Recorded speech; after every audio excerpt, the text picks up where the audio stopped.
In a fraction of a second, it happens. A fall, a collision, a sudden force greater than bone can withstand.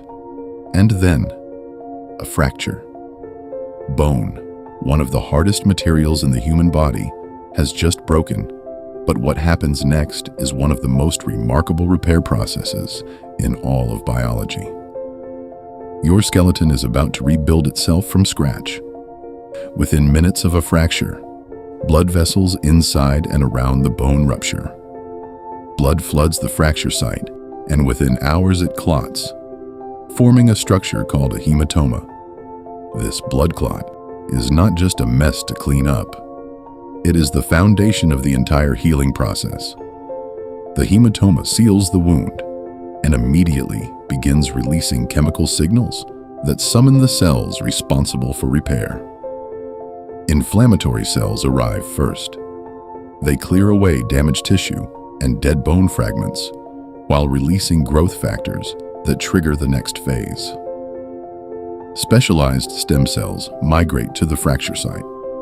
These cells have a remarkable ability. They can become almost any tissue the repair requires: cartilage, new bone, blood vessels. Within days, they begin transforming the blood clot into something entirely new. Around 1 week after the break, a soft callus begins to form. This is a flexible bridge of cartilage and collagen spanning the fracture gap. It is not strong, it is not bone, but it holds the broken ends together, providing just enough stability for the next phase to begin. New blood vessels grow rapidly through this soft callus, delivering oxygen and nutrients deep into the healing site.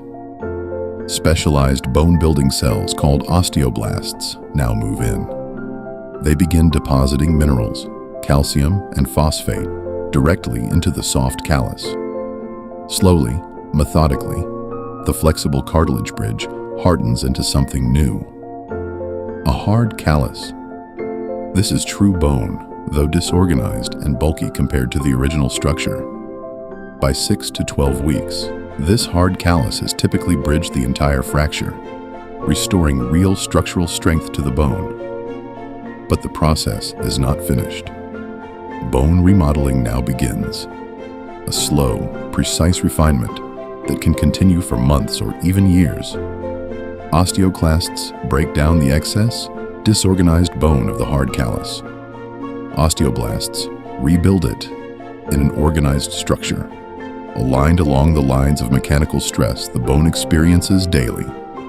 Layer by layer, the bulky repair tissue is sculpted back into bone that is, in many cases, almost indistinguishable from before the fracture ever happened. This entire process, from blood clot to fully remodeled bone, is orchestrated by an intricate sequence of biological signals refined over millions of years of evolution.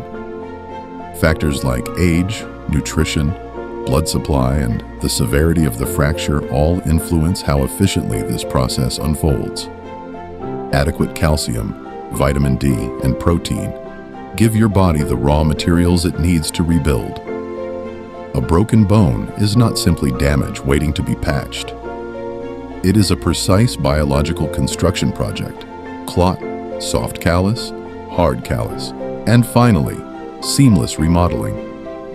Understanding this process is why doctors immobilize fractures, why nutrition matters during recovery, and why bone, given the right conditions, can heal itself completely. Hit subscribe so you don't miss our next deep dive, and comment below, what injury or organ should we look inside next?